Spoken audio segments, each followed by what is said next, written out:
ఇప్పుడు ట్రాఫిక్ కి చాలా తేడా కనిపిస్తుంది. కనిపిస్తా ఉందా లేదా?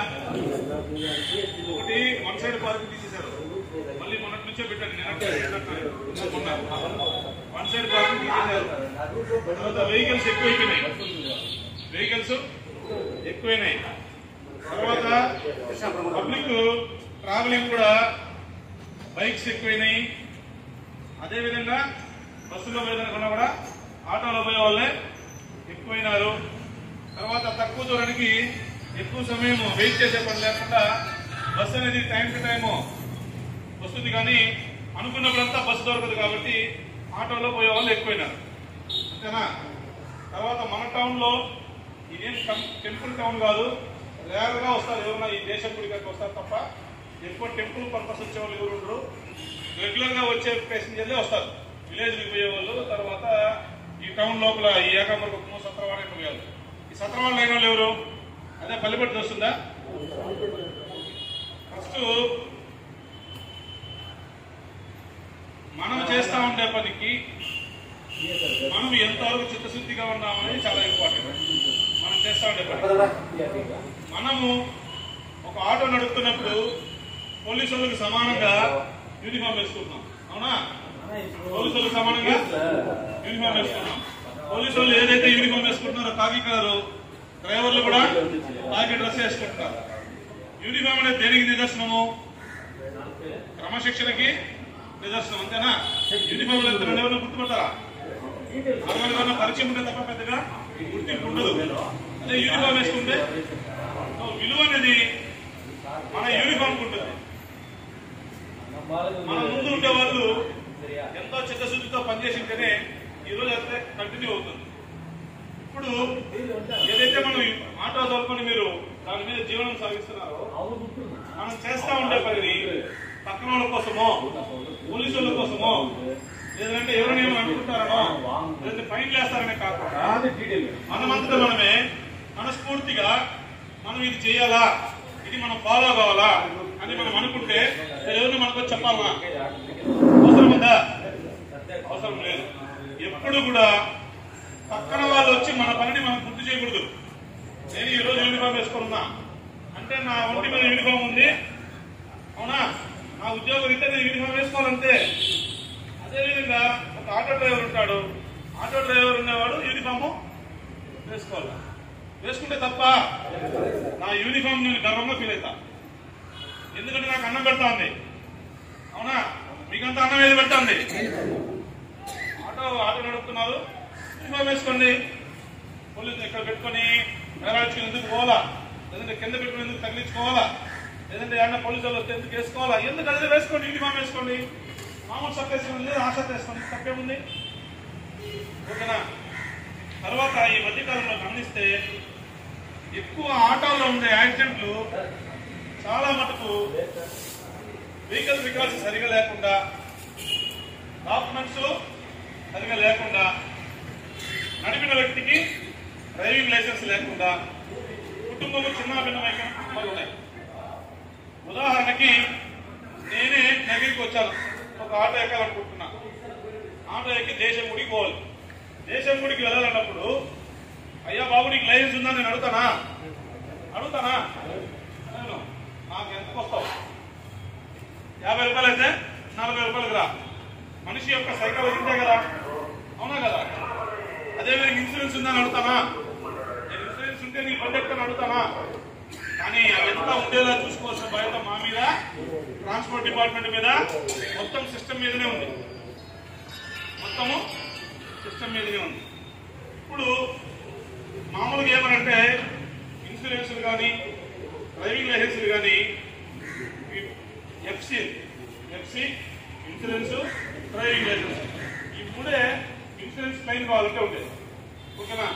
ఒక్కసారి మన డాక్యుమెంట్లు కరెక్ట్ గా పెట్టుకోవాలని మనము ఒక డాక్యుమెంట్స్ తీసుకొని ఒక కాపీ సెల్ ఫోన్ లో స్కాన్ చేసుకుని ఒక కాపీ డాక్యుమెంట్ మనం ఆటోలో పెట్టుకుంటే ఎక్కడైనా సార్ నా డాక్యుమెంట్లు కరెక్ట్గా ఉన్నాయి, నేను దీని మీద జీవనాధారము అంటే మాకు కూడా నేను నా ప్లేస్ ఎవరున్నా కూడా మీరు కరెక్ట్ గా మెయింటైన్ చేస్తున్నారు అని హ్యాపీగా పంపించేస్తారు.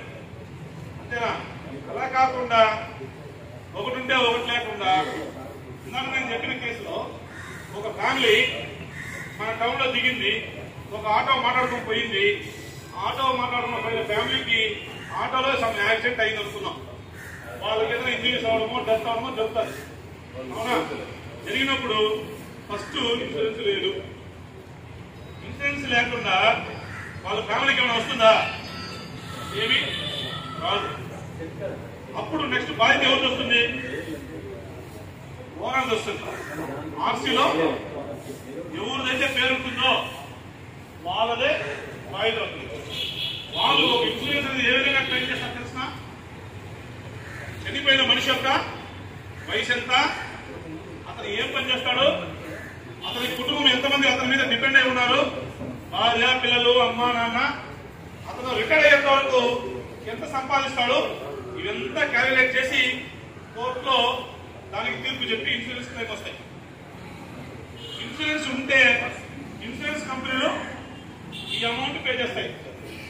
ఇన్సూరెన్స్ లేదంటే ఎవరు పే చేయాలా? ఆర్సీలో ఎవరుంటే, మళ్ళీ చెప్తున్నా, ఆర్సీలో ఎవరుంటే వాళ్ళకే బాధ్యత వస్తుంది. మీరు ఆలోచించండి, ఒకటో రెండో డెత్ అయింది, 20 లక్షలు 30 లక్షలు మనకి క్లైమ్ వచ్చే పరిస్థితి, మీ దగ్గర అంత కట్టే పరిస్థితి ఉండదు.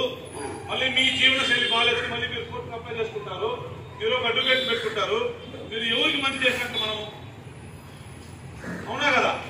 ఏదో ఇన్సూరెన్స్ పెట్టుకుంటే ఇన్సూరెన్స్ ఉండి లైసెన్స్ లేకపోయినా రాదు. లైసెన్స్ లేని వ్యక్తి వాహనం నడిపి ఫైన్లు చాలా పెంచారు. తెలుసా మీకు? తెలుసా? డ్రంక్ అండ్ డ్రైవింగ్ కి 10,000. ఒక నెలంతా నడిపితే మనం సంపాదించే 10,000 15,000 కూడా ఒక డ్రంక్ అండ్ డ్రైవింగ్ పోతుంది. అది నడపకుండా మందు తాగకుండా నడిపితే ఏ ప్రాబ్లం లేదు. మందు తాగి నడిపారనుకోండి, దాంట్లో క్షమించే ప్రసక్తే లేదు. ఓకేనా? ఎవరైనా చెప్తున్నా, మద్యం సేవించి వాహనం నడపద్దండి. ఓకేనా? ఇంకోటి, మీరు ఎవరికైనా మంచి చేయాలనుకుంటే ఎవరన్నా పక్కన తాగి కూడా వాహనం నడిపేద్దండి. ఆ యూనియన్ ఉండాలి, కట్టుబడి కావాలి. యూనియన్లకి నేను ఈసారి నుంచి యూనియన్ బాధ్యత పెట్టుకుంటా. ఎందుకంటే ప్రధానికి వీళ్ళు వస్తారు నా దగ్గరికి. ఎవరినైనా నేను మందు తాగి ఆటో పట్టినా వాళ్ళు రాకూడదు నా దగ్గరికి. ఆ యూనియన్ రాకూడదు, ఆ యూనియన్ రిప్రజెంటేటివ్ రాకూడదు. వాళ్ళతో కేసు పెట్టించాలా, ఫైన్ కట్టించాలా, అవసరమైతే వాడిని కొట్టోలు అవాయిడ్ చేయాలా. అప్పుడే రేపు ఇంకొకటి తాగడు. మీరు వాడి ఒక్కడి కోసం ఆలోచించండి, వాడి కుటుంబం గురించి ఆలోచించండి, అతను నమ్మి వెహికల్ ఎక్కి ఆటో ఎక్కి ప్రయాణికుల గురించి ఆలోచించండి. ఇందులో ఒక వ్యక్తి కావాల్సింది మనకు వాళ్ళ వెనక ఆధారపడినే ఒక కుటుంబము, వాళ్ళ ఆటోలో ప్రయాణం చేసే ప్రయాణికులు కావాలి. అర్థమైందా? యూనియన్ చెప్తున్నా, మీకు చెప్తున్నా, వైలేషన్ తో పాటు మీరు రావద్దండి. ఇంపార్టెంట్ వైలేషన్స్ ఏది? మద్యం సేవించి వాహనం నడపడము, సెల్ ఫోన్లు మాట్లాడుకొని నడపడము.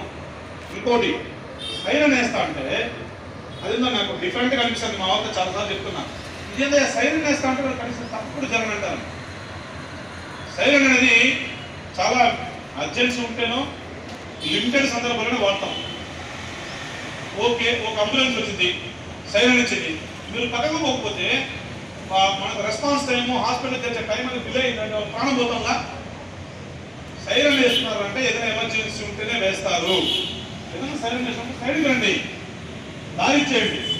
నేను మొన్న కూడా చూపించా మా వాళ్ళకి, ఏంది వీళ్ళు ఇట్లా పోతున్నారు ఆటోస్. నేను ఫుల్ ఫ్లెడ్జ్గా నేను దాని మీద పడితే అప్పుడు మీకు తెలుస్తుంది. నేను ఏదైతే ఈ పాయింట్స్ చెప్పానో ఇప్పటికే మీ చాలా టైం తీసుకున్నా. నేను చెప్పింది అందరికీ అర్థమైంది అనుకుంటా, అందరికి తెలుగు వస్తుంది అనుకుంటా. తమిళ చెప్పాల్సిన ఉన్నారా? నాకు తెలుగే రాదు, తమిళ చెప్పాల్సిన ఉన్నారా? ఎవరు లేదు. కాబట్టి యూనియన్ వాళ్ళు కూడా బాధ్యత తీసుకోండి. వాళ్ళు ఎదురుగానే మిమ్మల్ని ఎందుకు చెప్తున్నాం అంటే రేపు మీ దగ్గరికి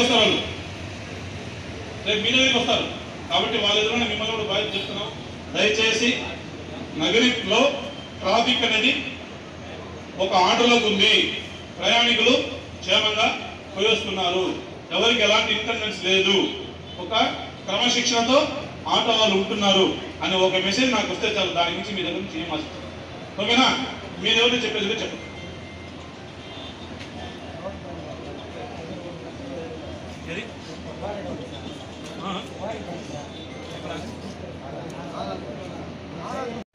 ఒక్కటే ఒకటి, మీకు ఎలాంటి ఇబ్బందులు నా వల్ల రాదు, నేను కలుగు చేయను, నాకు సహకరించండి. నేను ఏదైనా ఒకటి చెప్పి ఇది ఫాలో కమ్మని చెప్పినాను అంటే నా వ్యక్తిగతం కోసం ఏది ఉండదు, గుర్తుపెట్టుకోండి. నాకంటే సొంతంగా మీరు ఇక్కడ చేయాలని ఏముండదు. మీరు నేను పెట్టిన దానిలో వన్ సైడ్ పార్కింగ్ స్టార్ట్ చేసిన వల్ల ట్రాఫిక్ ఫ్రీ మూవ్మెంట్ ఉంటుందా ఉండదా? ఈ రోడ్డు మీద పెట్టుకుని అమ్ముకునే వాళ్ళంతా ఎన్నికి పంపించడం వల్ల స్థలం కొంచెం వచ్చిందా లేదా? అదే నాకు కావాల్సింది, అంతే. అది ఏం లేదు. తర్వాత మన పిల్లలు ఈ మధ్యలో కొంతమంది పిల్లలు మనము చిన్న చిన్న దీనికి ఎక్కువ క్రైమ్ ఇన్వాల్వ్ అవుతున్నారు. దాంట్లో మన పిల్లలు కూడా ఉన్నారు. ఓకేనా? కొద్దిగా చూసుకోండి. ఏ ఒక్క చిన్నదానికి కూడా మన వైపు మన నగిరి పట్టణంలో ఆటో రిలేటెడ్గా ఏ ఒక్క నేరం అనేది జరగకూడదు. తర్వాత ఒకే మాట, ఓనర్షిప్ అనేది మీరు అందరూ తెలుసుకోవాలి. మెయిన్ ఓనర్షిప్ యొక్క బాధ్యత ఏముంటుందంటే, ఇప్పుడు 2023 కేసు, నేను ఇప్పుడు 25 కదా, 23లో ఒక 2 వీలర్ని ఒక అతను సెకండ్ హ్యాండ్ సేల్ చేసే ఒక షాప్లో ఇచ్చినాడు. అతను మళ్ళీ ఇంకొక కస్టమర్కి అమ్మినాడు. ఆ కస్టమరు యాక్సిడెంట్లో చనిపోయాడు. ఇప్పుడు ఆ కేసు తీసుకుంటే చనిపోయినాడు. బండి ఎవరు పేరుతో ఉంది? ఇప్పుడు చెన్నైకి పంపిస్తున్నాను. ఇప్పుడు పంపిస్తున్నా, ఓనర్ని ట్రేస్ చేయడం కోసం పంపిస్తున్నా.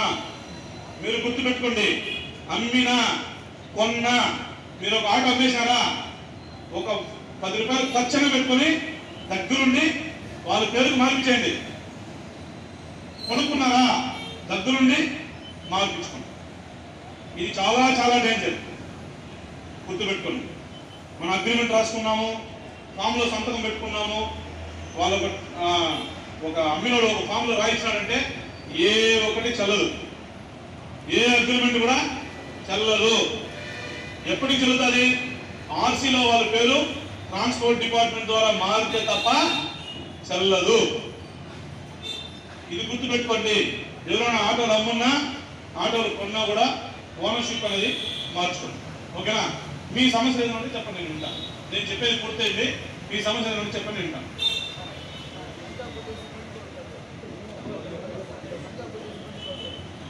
అదే నాకు చెప్పింది.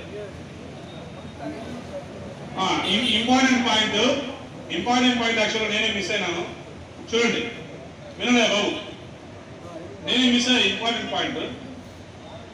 మద్యం అనేది గంజాయి కావచ్చు, సారాయి కావచ్చు, లిక్కర్ కావచ్చు, ఒక్కొక్కరు ఒక్కొక్క వ్యసనానికి బానిసయ్యి ఆరోగ్యాన్ని పాడు చేసుకోవడము, వాళ్ళ కుటుంబం చిన్నాభిన్నం అవడం చాలా మంది చూసాం. అవునా? ఇందులో ప్రత్యేకించి నేను గతంలో పనిచేసిన కూడా ఇంత తీవ్రత లేదు, కానీ గంజాయి తీవ్రత చాలా ఎక్కువ ఉంది. నేను కూడా వచ్చినప్పటి నుంచి దాని మీదనే ఎక్కువ ఫోకస్ చేస్తున్నా. గంజాయి అనేది కట్టడి కావాలి, దాన్ని నిర్మూలించాలని దాంట్లోనే ఉన్నా. కానీ వెంటనే అది స్పీడ్ కాదు కదా, అంత ఈజీగా. సో నేరస్తులతో సంబంధించింది కాబట్టి, వాళ్ళకి అదే పని కాబట్టి ఏదో విధంగా తప్పించుకొని దొరుకుతారు. ఈ రోజు కాకపోతే రేపు దొరుకుతారు, వదిలిపెట్టే ప్రసక్తి ఏం లేదు. ఈ మద్యం సేవించి వాహనం నడపడం అనేది ఒక చాలా మోస్ట్ ఎంత మిస్టేక్ అంటే, అది నువ్వు తాగినావు, యాక్చువల్గా మద్యం తాగదని చెప్తాం, లేదు నువ్వు తాగినావు, నీ ఆరోగ్యం దెబ్బతినేది నీది. అవునా? బండి పక్కన పెట్టి, బండి ఇంట్లో పెట్టు, నువ్వు తాగి నడపద్దు. తాగి నడిపి ఆ ట్రాక్టర్స్ కన్నా దాంట్లో ఆ ఆటో డ్రైవరు లేదంటే ఎవరో డ్రైవింగ్ చేసే వాళ్ళు మద్యం సేవించి నడిపినాడు అనేది ఒక సర్టిఫికెట్ వస్తే ఇన్సూరెన్స్ రాదు. లేటెస్ట్ గా